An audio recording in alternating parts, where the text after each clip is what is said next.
My name is Alexandera and I have been a police communications dispatcher here with the Sheriff's Office since October of 2018. My day is a graveyard shift, so my shift starts at 10:30 p.m.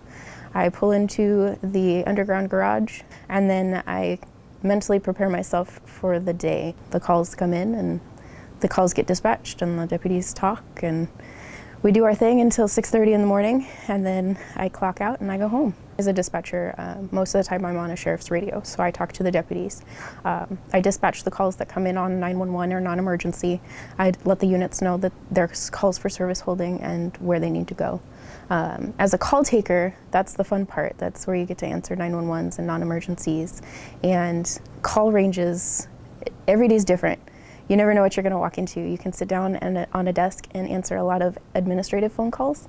It's just people wanting to know where their cars are, where their family members are, or, you know, unfortunately, sometimes their family members or friends get arrested and want to know what happened.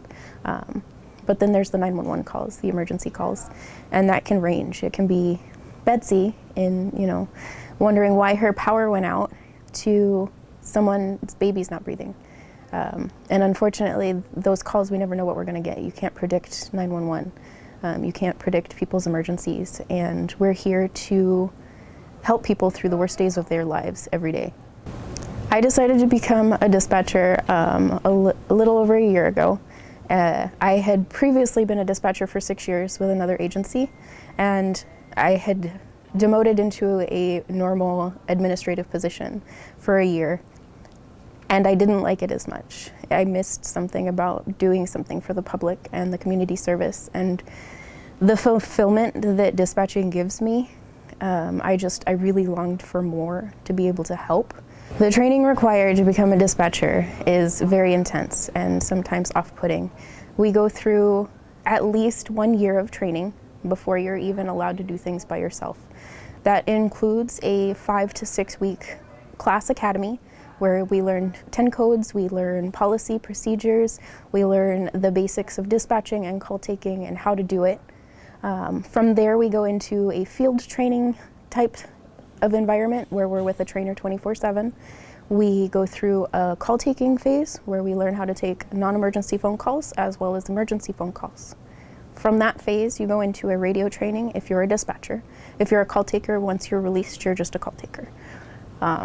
Dispatchers then spend another several months doing radio dispatching training, where that's how do you talk on a radio, how do you have proper etiquette on the radio, what you can and can't say over live air, dispatching calls, talking to units, learning geography. Geography is a big one. We have a lot of square mileage in Maricopa County, and a lot of it is more rural than people would imagine. So it's a lot harder to dispatch people into Tonopah, and some people don't realize that Tonopah is in Maricopa County. So it's a lot of learning about where we actually have law enforcement capabilities in the county.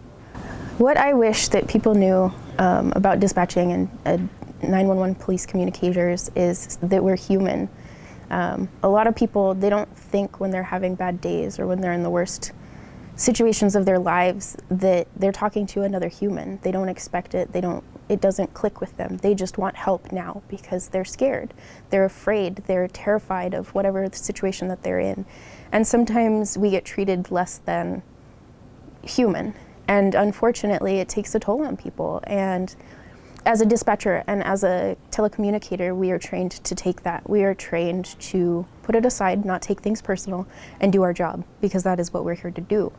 But it still affects us. It still causes an emotional response from us. And PTSD and mental health is unfortunately something that gets overlooked in dispatch because we're not first responders yet. We are considered clerical. We are in an administrative position, but we are true first responders, in my opinion. And sometimes I think that the public doesn't realize that it takes just as much of a toll on us that your baby's not breathing as the officers that arrive on scene. I enjoy most about dispatching is the rewarding feeling that I get from doing this job. Every day is different. Some days I have people that are less than pleasurable on the phones or the radios that are going through some rough times, and I understand that. But then there's other days where I get to send all of my deputies home safe, and I get to make sure that all of the civilians that call in get the help that they need.